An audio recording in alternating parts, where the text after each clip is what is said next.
I'll send my slide deck after this, and then you'll have it. So I will attempt to share my screen. And it worked. So you can actually now see my whole presentation, which always drives me a bit crazy on this, but I'll stop and start it at different times. Anyway, thanks, Faith. So I think this is, it was that question I asked, who is your audience and why should they care? And everybody thinks people care about what we have to say.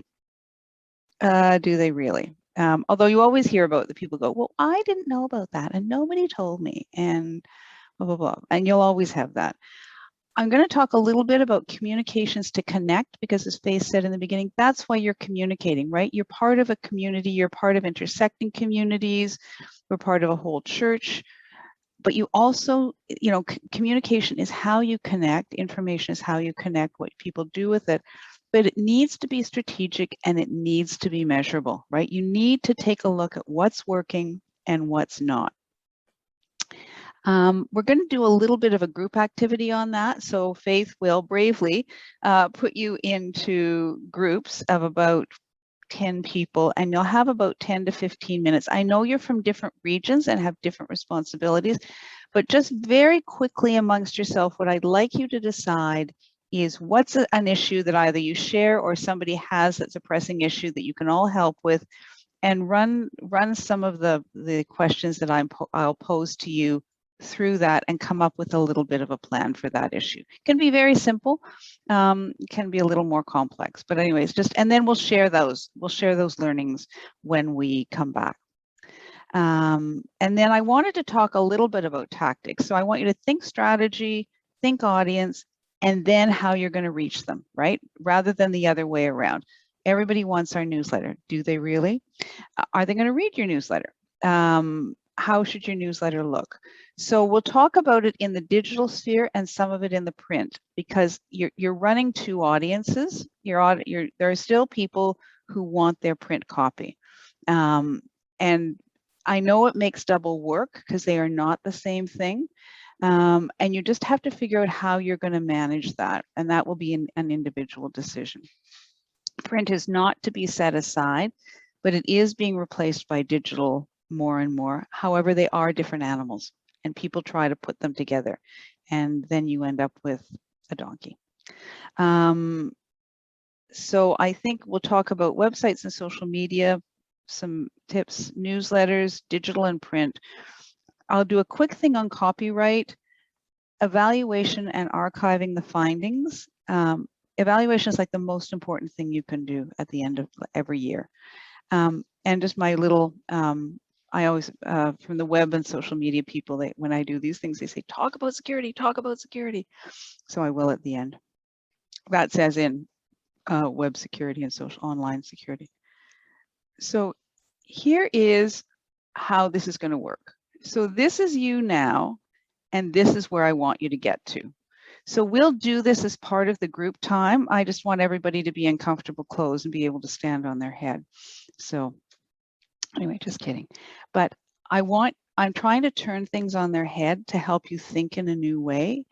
And yes, it's about you and the information you're trying to get out, but it's really about the audience's receptivity. How they're going to receive the information, what they're going to do with it. And everybody starts with our own organization and doesn't think of who's getting it. And I think if we can do nothing more, you can do nothing more, thinking about who your audience is. In advertising, they do this all the time. If I'm selling you something, I have a little persona of who my market is, or personas, right? So if you're selling floor mops, you probably have quite a few personas, right? There might be hospital procurers, there might be people at home who just want a better mop, but what's the need you're trying to solve? So people know who their target. So it's worth thinking, who is your audience? And that will dictate a lot of your tactics. And so this is my whole point about the audience. And again, I'll give you these, but these are the questions you need to ask. You need to be in their shoes. How many people, just on a straw poll, put up your hands, have subscribed to newsletters with great enthusiasm, and about 2 to 3 weeks or 2 months later, it goes into the delete bundle. Anybody done that? Or does everybody slavishly read everything that comes into them? We're not going to ask you which things, but yes, we all do it, right? You read something, you go, oh, I'd love to know more. And then real life happens. So just remember your own experience. So I think you want to think of what's the message you're trying to convey. Who's your audience for this one, right? Not everything is of interest to every person. You don't need to tell everybody everything. Why do you need to know it? Or why do they need to know it? What is it? Sometimes we have things we send out because the church treasurers, for example, because there's change in legislation and you need to know this to do your job, right? But we don't send things very often to them, so we know they pay attention, right? There's certain things that are time sensitive. There's other things that may not be, and so that's part of your consideration. What is this going to do for the person that they didn't have before? When do they need to know it? And as I said, that's timing, right? Like a lot of newsletters are a digest of things because they're not super time sensitive. So that dictates your tactic, right? If you're trying to give people news, that's a more digest thing. If you're trying to get their attention, that's an email. Now I know newsletters are coming out as our emails now, but there's very different ways of doing an email, right? Like, pay attention to this, or there's been a major change. I'm sure this was happening during COVID, right? People were using email. If public health regulations changed, all of that kind of immediate stuff. So think of your tactic, and what do you want them to do with it? Do you want them just to file it under, oh, gee, that's interesting? Or, oh my heavens, I really want to be part of something like that. Or thanks for letting me know, I'll adjust my bookkeeping, whatever. And the bigger thing is, why should they care? In a busy, busy world with busy, busy things going on, it's kind of like, what are they going to do with it? Why should they care about it? And it's not just because the church said it or because it's a good idea. You know, they need to have some, and that will also target your audience in terms of, you know, there are people who care very deeply about the way governance issues are run and really want transparency on minutes and things like that. Is that everybody, right? And I know it's hard to segment audiences, but just think about what it is that you want to think and why they should care about it. And then what additional benefit are you looking from that communication? It's that larger strategic piece. As Faith said, you're trying to build a connection, right? You're trying to build. So every piece of information you're sending out should have that larger goal, should have not always an action for it, but just a way of telling the story. Alice started it off beautifully. I couldn't have done a better job myself. That was fabulous. She told stories, right? We're a storytelling people. The first thing you do with a small child, even babies, is you read stories to them, right? We are absolutely, totally hardwired for stories. In any language across the world, the really good stories resonate no matter what the culture, right? Because you're talking about human experience. So newsletters, information should try and reflect the human experience in things. I mean, minutes are very dry. Financial statements are very dry. They're an important part of an accountable organization, but they shouldn't be the only thing that people get from you. They should understand how that impacts them, what it's going to mean in the future, all of those kinds of things. So I noticed that, Elizabeth, you have your hand up, or was that still voting on newsletters? And I can't always see hands up. So if there are any questions, sorry, I'm just, okay. So I'm going to stop sharing and come back, but I'm just wondering if there's any questions at this point. And I can't see everybody's hands. I'll quickly scroll through. Yeah, I'll watch that for you. Okay, thanks. Kate? Thanks, yeah. Faith. Okay. All right, so I'll go back to sharing if that's clear as mud so far. So this was back to my original point at the beginning. organizational communications, because that's all of what you are doing. You're communicating on behalf of your committee, your region, some of your congregations, whatever. It needs a holistic plan, not just a tactic, not just jumping to a tactic. And the questions you ask yourself, besides the bigger questions, are: what are you trying to achieve? What are the tactics that will get you there? And there will be a variety. So just so you know, one size doesn't fit all anymore in communications, partly because of the print digital divide, but also because different audiences need different things.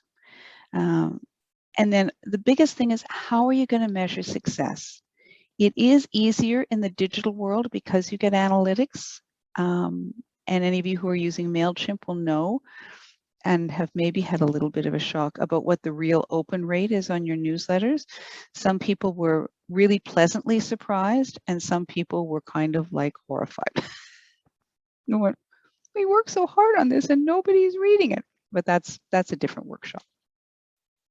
But it still helps you. Print, it's always hard to know. And I wouldn't tie yourself up in knots, but tailor whatever you're doing in print to the audience that is going to be most receptive, that is likely not going to do digital, doesn't have access to digital, prefers to have things in their hand, which lots of people still do. You know, I am reasonably digitally savvy, I think, but for long documents, I still print them out and read them. I can't read them on the screen. And there's lots of people who want something in their hand. So don't ignore it entirely, but also don't make it your guiding principle, unless that's the overwhelming part of your market. And I wanted to talk about the common trap, and then to not fall into the common trap. So this is what I spoke about earlier, and I'm just repeating myself, but I can't do it too often because it really is the trap we fall into all the time in any organizational communications. We have to let people know about this, so we need a newsletter, right? You haven't thought through the issue. Is that really the tactic you need? Does it match your audience? The answer could be yes, right? Is that how people like to consume things, in one digest? Or do they like it in smaller bits and pieces? And some of that you won't know without a survey. So that's another tactic to have in your tool bag is reader surveys. We found out a lot by things over the years that we have surveyed that we were sure people just were hungry for, and apparently not. I also think you want to look at your own work in terms of the larger communications in the church and your region, and how does it fit? Yeah, if you're thinking you need a newsletter for your committee, if they're very, I mean, they have to be really active, you need the content, and the region has a newsletter, can't you combine, can't you get some space there? Do you really need a whole new thing for yourself? And again, the answer is yes and no, right? Or maybe. Are there ways? People are more likely to pick up information that's presented holistically than it is in separate buckets. And I talk to my colleagues a lot because, like you, we are segmented into committees and whatnot. But people looking at the outside see the regional church or the regional church executive. They don't the fine distinctions that we make who work on the inside are not necessarily made by our audience, nor do they particularly care, right? They just want to know the results. So I think you need to have a look at the whole panorama of what's coming out from your region, how it all fits together. Sometimes there's very good reasons for separate communications. Sometimes there's a stronger push to pull them together in sections. You'll notice, if any of you subscribe to Essentials, which I hope you all do, it's available. It's our weekly newsletter from the General Counsel Office. We have at most 5 items a week of the kind of key events, key things that we've been able to glean our audience is interested in. And you can subscribe to it on the united-church.ca newsletter by just do e-newsletters, and then you can subscribe to it and it'll come to you. But we know that people won't read more than about 4. They will scroll once on a screen. So again, figure out how your whole, and I honestly think it's worth hiring somebody.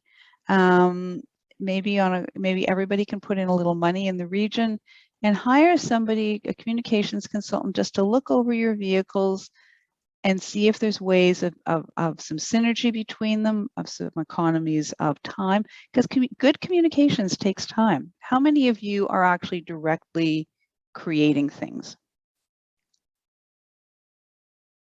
Like newsletters? Yeah, you can use your hand up thing. Yeah, so I'm assuming that most of you are here because you're involved in creating things, and you know how long it takes, right? Not just to write it, but to read it, to make sure it's edited well. If there's a picture, you got to find a picture, you've got to put it together, you've got to get it out. That's a lot of work. So you want to make sure that your time is well spent. And the other thing that we do when we jump to a tactic is we haven't really thought about the audience's need to receive just the organization's way to talk. And that gets pretty dull pretty quickly for our audience. So it has to be relevant to them. And when we're writing e-essentials, we may be writing about something quite, well, I know that everybody has their favorite things, so I'm careful about the example. So we might say something administrative that is not necessarily in and of itself a fascinating topic, but we try to make it interesting, or at least let people know who it's for. Again, Hive, church treasurers and administrators, here's our brand new updated handbook on X. It has, and give a little detail. So I mean, you're doing a little bit of promo for some of your stuff too. So you're trying to think of why the audience should care, back to my original point. So now Faith will work her magic, and we're a little bit ahead of time, which is kind of nice. So Faith, maybe we can break people into groups for 15 minutes. Okay.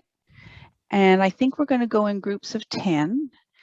And your instruction, so I'm just trying to get you won't get to there, but even if you can start, and I want you to think of an issue that you have.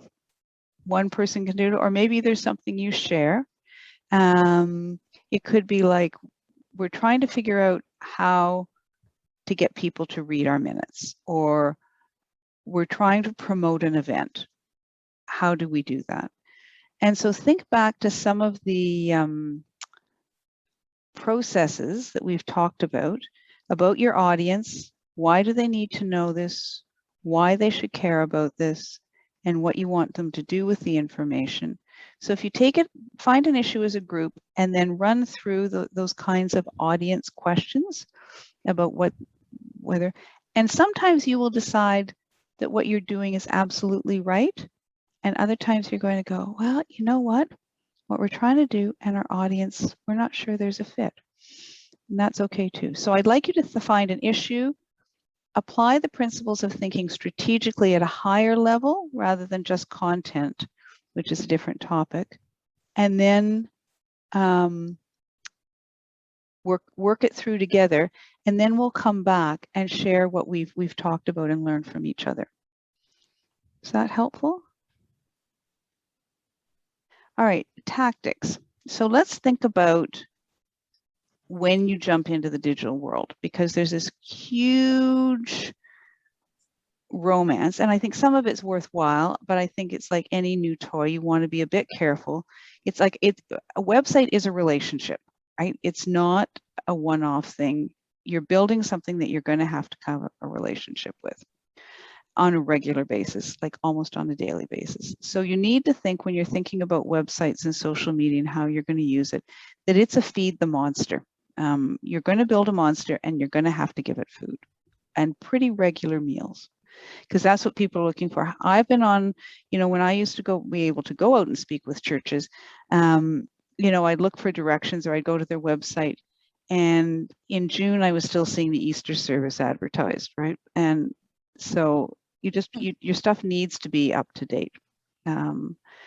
And so your website, if you've got one, and this is more applicable to the regions, is your hub, although it does count for communities of faith too. That's where all of your content should lie. And it needs to be the first place you post your content, not the last, because everything lives from there. Also, it needs to fit the templates of the website. And if you are doing something like that, please use templates. And they're designed for content. You don't have to think about it. In most cases, they're accessibility compliant. Don't muck around with the colors. Even if they're not your favorite colors, take them because there's a reason they work online.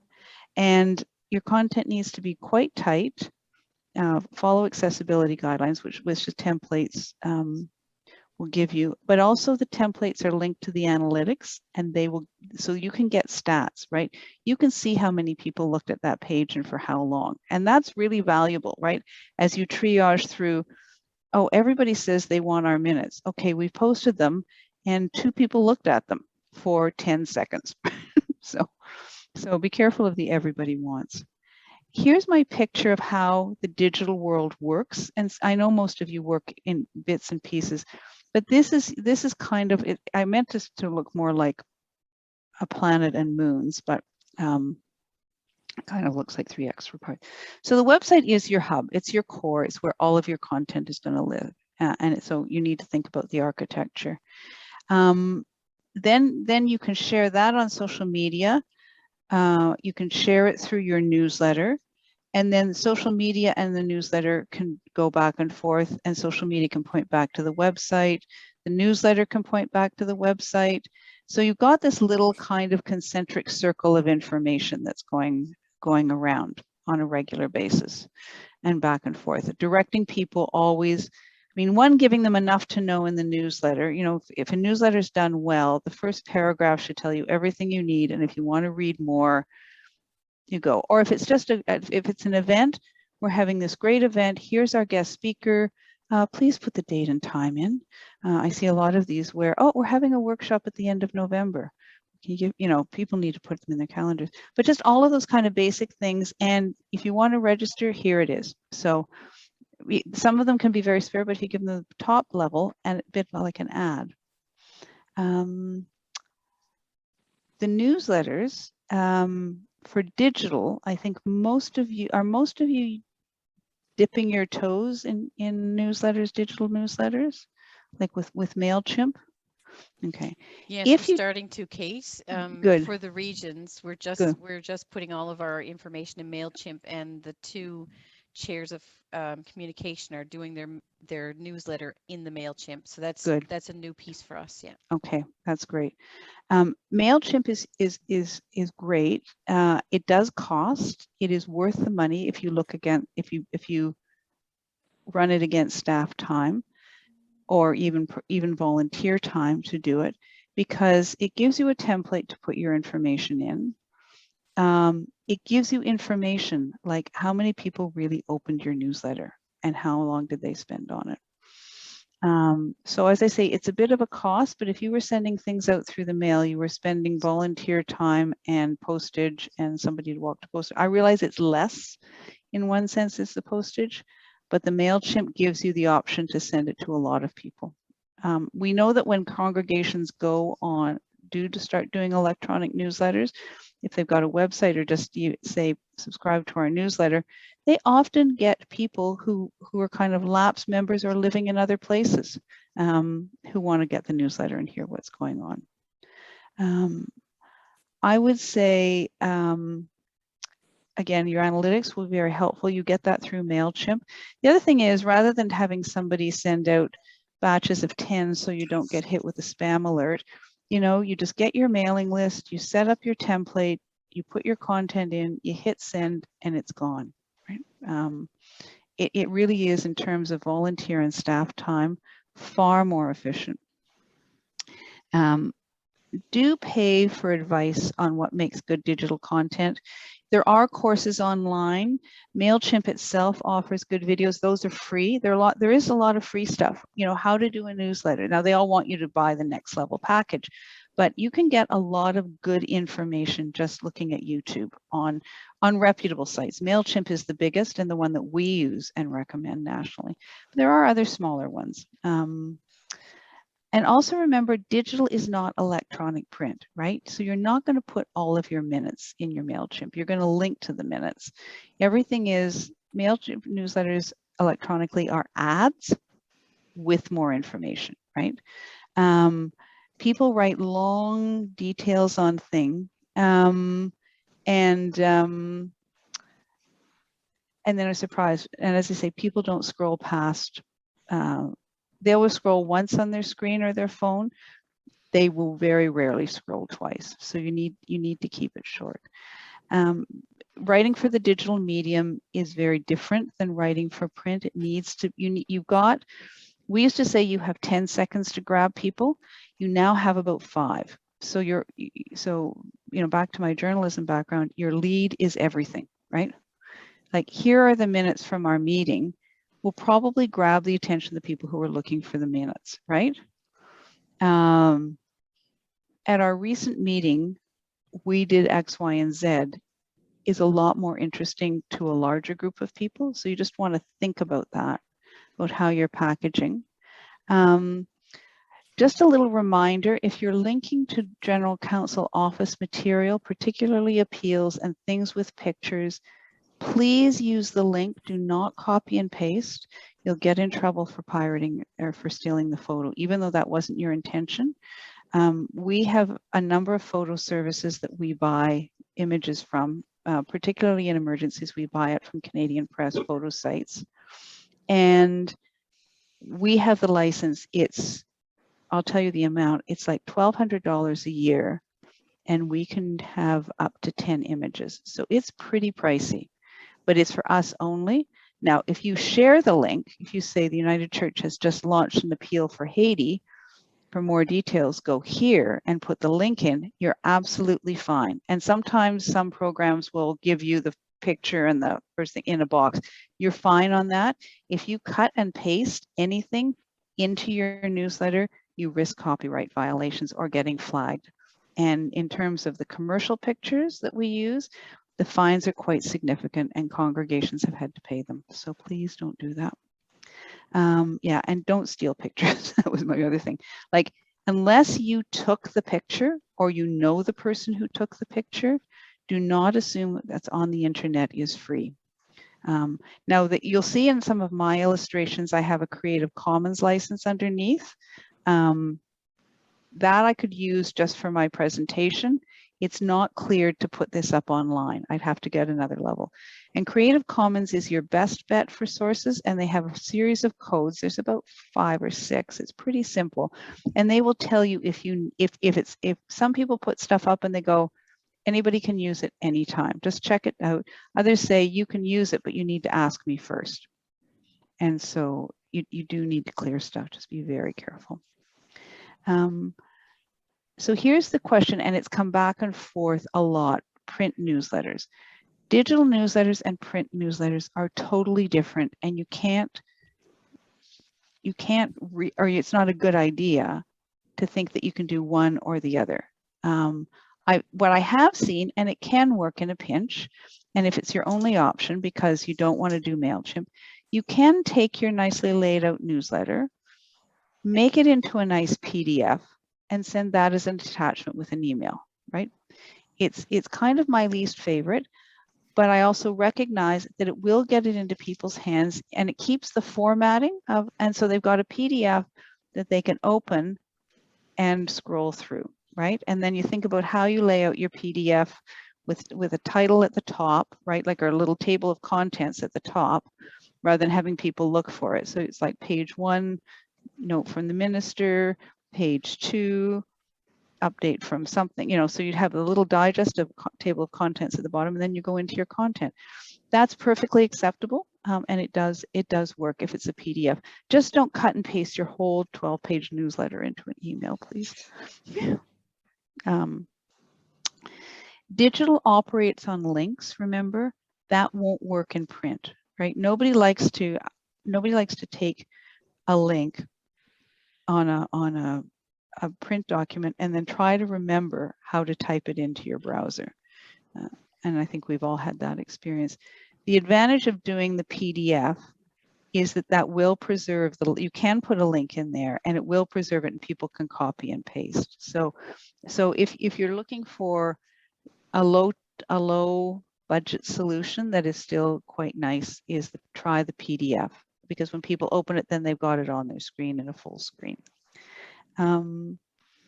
And I want you to think about the print as a digest and have a way for people who do want the report or the budget to get it. I mean, some people will want the minutes, some people will. So it might be just, you know what, the minutes have come out of the board meeting. Here's the 4 things that we decided. If you want to see all of the details, send a note to the board chair and they'll get a copy to you or something. I mean, you can decide how you want to deal with that.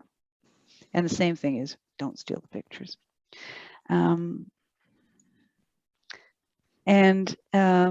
Yeah, so copyright we've talked about. It is a real thing, and congregations for years got kind of a pass by saying, oh, we're just a little church. That has totally been locked down now. Churches are not getting a buy. They are getting hit with some significant fines. Even things they thought were free. Just don't ever assume anything on the internet is free. And try and also, just so you know, Canadian law is a little different than American law. In American law, they will tell you best efforts. And there's a myth in Canada that if you have made every effort to try and clear copyright, and you can show, we wrote 10, 15 letters to try and find the copyright, and we couldn't, so we used it anyway. That is not a defense in Canadian copyright law. You either have permission or you don't. I mentioned, if I can jump in, there is a yeah. question that pertains to this topic. The question is, if they're listed as public domain, yes, is that okay? That is okay. But just double check, right? Like I would try a couple of sources. Generally, public domain is true, but you just have to be I would go to a couple of sources just to make sure. Like just do a little bit of your own Google search and see if anything else shows up. Anyway, so you need to clear everything you didn't create or follow the Creative Commons license provisions. And just Google Creative Commons, they have an excellent site. Content as well as an explanation of the licenses. And so the other thing is to either get a stock service if you're going to use a lot of pictures, and they're not that expensive. Read the fine print about whether or not you can put it on your website, but usually for newsletters, for limited things, they're not that expensive. Or hire somebody to take good pictures, right? If you've got people with cameras or the local photographer, sometimes it's worth hiring them for a day or two to give you a whole image bank that you can use for the rest of the year. Obviously, always get releases from people for their pictures, and this is both for print and digital. And generally what we have now in the General Counsel office is if you go to an event, and most events have them now, there's a little tick box, right? Your image will be in, you're agreeing to come to this event, your image will be used. Make sure you've got it, make sure you hang on to it. There are instances where people become disgruntled with their congregation, and one of the ways they lash back is you have to take down every single picture that you have of me on your website. Now, there may be reasons why that's a good idea, but if you've got the release, you have a little more leg to stand on, although you have to gauge whether or not you want the fight. But especially for children, do not publish anything with children's photograph without some kind of written permission from their parents. And budget for mistakes. I mean, your treasurer will go, what do you mean?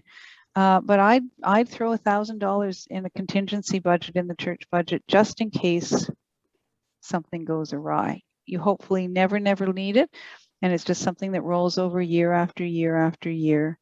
But the initial fines that I'm seeing for people who've taken the CP images, not realizing they shouldn't, even though we told them not to, is around $1,500, and most people are being able to bargain themselves down to about between 3 and 5. So And just, I mean, it's the cost of doing business in the communications world, right? We carry liability insurance for mistakes that we inadvertently make too. And here's my actually, I'll go to this point first, then I'll come back. If you're moving into the digital world with MailChimp, with websites, with social media, with Facebook, whatever, when you set up your accounts, set them up in the name of the church and have 2 or 3 people as administrators with the password. Even if somebody's just doing, think of it as financial accounting, right? Most churches can't, the treasurer can't write checks without a second signature in most cases. Like, there's good financial practices about how you handle money. Handle your digital products in exactly the same way. We've tried a few times. There have been schisms in congregations, and one of the groups took the Facebook account, and they're now posting nasty things about the other group. And we have tried to intervene a few times with Facebook and asked them if they would take down the rogue site, which was actually part of the original church, but they've now, the groups run off with it and they're using it for all kinds of purposes. And the church is trying to contact Facebook and they won't do anything, right? They view it as an internal church fight. They don't want to get in the middle of it unless people are using it to be anti-vaxxers or spew hate mail or something. If it's just a dust up in a congregation, they're not going to intervene. So if you've got 2 or 3 people with passwords and admin rights and somebody goes rogue, or somebody sadly gets really sick or they pass away, you don't want that valuable property in the hands of only one person. So please, please, please make sure that you have several people. And I should have reversed my other points, is pay for good security, pay McAfee, pay whatever. Churches are soft targets these days. And sort of the pirates out there who are looking for soft targets think that churches carry financial info on their online platforms. Sadly, some do. They don't do a good job with their security. If you're going to take donations online, put the Canada Helps button on your thing. Don't do it through your own bank transfer system. Please use Canada Helps. They also have a level of security and the data rests with them. It's not on your site. So just be careful, and you've got to pay for good security because hijacking is becoming, or ransomware is becoming increasingly common in churches. And it's not a reason not to go into it, but it's like anything else. You just want to be careful and make sure that you are protected. Even if your stuff has nothing on it, you just don't want some idiot asking you for Bitcoins to get back your site. And also when you're setting up a web account or whatever, particularly in the web world, do buy the adjoining lots. And they are a few dollars. And again, your treasurer's going to go, why are we buying this stuff and we're never going to use it? And it's because you don't want anybody else to. So if you're stjohns.ca, you don't want stjohns.net to be a porn site because it'll happen. And that's why you also don't want any of them to lapse.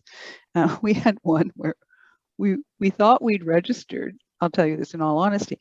We thought we'd registered, I think it was the 43rd General Council.ca, and we were pretty sure we'd registered it.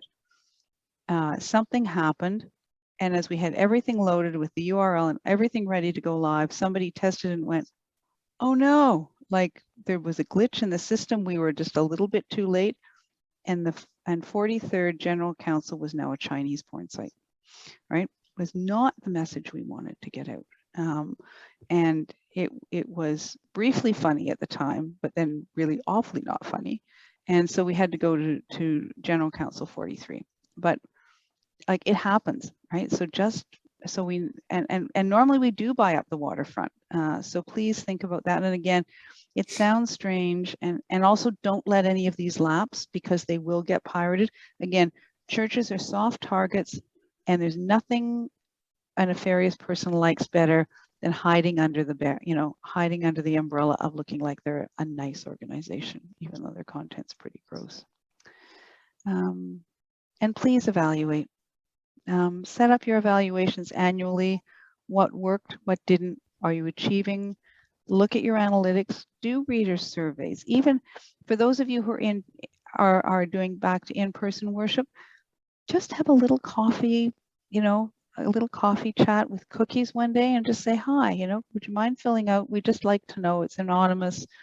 What do you read in our newsletter? What do you like about it? What would you like to see more of, right? Just keep asking, keep talking to people.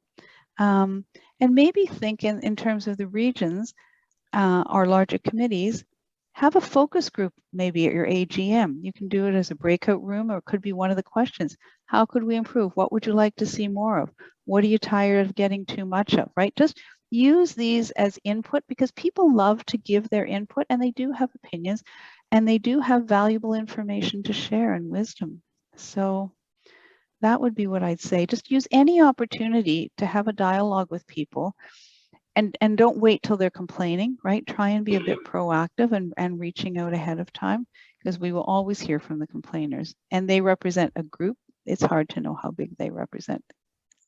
You know, volume doesn't necessarily equal membership. So here's my final word. Do not be afraid. Be very, very brave. And you will make mistakes, and that's okay, right? That's okay. That's part of the learning curve. So thank you again for all that you're doing and your good questions. And oh yeah, and William said, yeah, I'm going to send my deck to Faith so she can share it. Actually, you know what? I wonder if I can share it in the chat. No, you know what? I think it's safer if I send it to Faith, and then she'll have it and she can send it back. So thank you so much, and thank you for all you do to keep this organization connected in this quite difficult time. Well, thank you. Thank you. And don't hesitate to reach out. We will respond